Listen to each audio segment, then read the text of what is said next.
Hello friends, welcome back to my channel. In this video, I will explain you how can use the proximity sensor with Fatek PLC. But before start this video, please like, share and subscribe my channel. This way you will be never miss my upcoming videos. So let's get started. First of all, I will show you my camera and which is hardware I am using for this proximity sensor. I will show you the configuration so you will be easy to understand. This wiring I am using for the proximity. This is the proximity and how I am using this wiring. Let's see.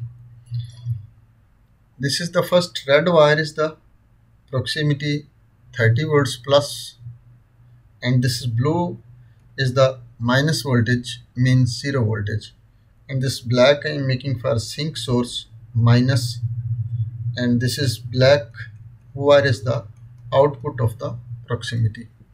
As we for example give any signal, for example to our,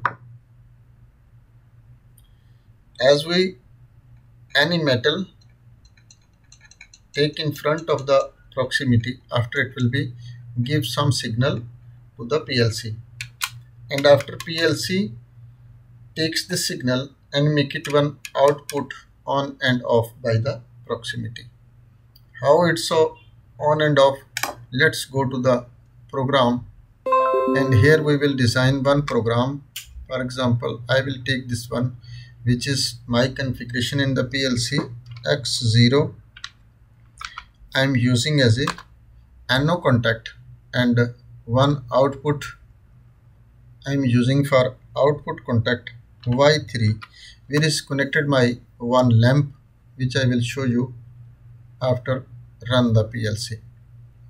Make it run the PLC and click it OK. And also I will open the camera and you will see the in picture. As this proximity, we give the metal in front of the sensor, after our output will be on, and as I remove the metal from the proximity, our signal will be off. See, as we give any metal in front of the proximity, it's give the signal to the PLC, then PLC after generates the output and our bulb is on and off. This output can be a contactor or any relay which you can use for your procedure. Maybe you are like to using this for motor control, maybe you are using for this lights or something, or maybe you are using any conveyor. For example, when your motor is running, think about this is your motor, and when you make it on and off, for example, it's after control by the sensor. When your motor reaches at a specific limit, after your sensor will be energized and your motor will be stopped. It's very simple and very easy. If you not understand about anything in this video, send me message in comment section. I will give you feedback as soon as possible. So thanks for watching. Allah Hafiz.